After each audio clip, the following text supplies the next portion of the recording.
Imagine passar 27 anos, sem falar uma única palavra, sem ver outro rosto humano, sem internet, sem nada. Em 1986, Christopher Knight dirigiu seu Subaru Brat montanha acima até a gasolina acabar. Ele largou a chave no painel, entrou na mata fechada e simplesmente evaporou do mundo. Ele não queria ser encontrado. Nunca. Para não deixar pegadas na terra, ele desenvolveu uma técnica insana. Ele decorou rotas inteiras pisando apenas em pedras e raízes de árvores. Ele praticamente levitava pela floresta.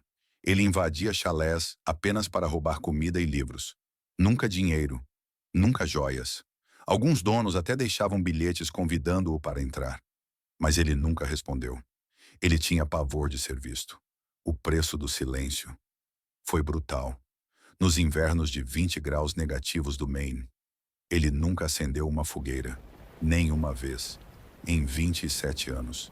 Ele preferia tremer até quase congelar no escuro absoluto, do que arriscar que a fumaça entregasse sua posição. O que derrubou o eremita não foi um erro humano.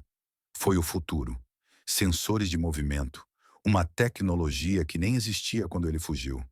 Finalmente o flagraram roubando comida. Quando o guarda florestal seguiu os rastros e encontrou o acampamento, Christopher não correu. Ele estava lá, parado, sentado em um balde velho de plástico, apenas observando o céu. Quando perguntaram por quê, ele disse que nunca se sentiu solitário. Ele se sentia livre. E você? Aguentaria um mês nessa solidão?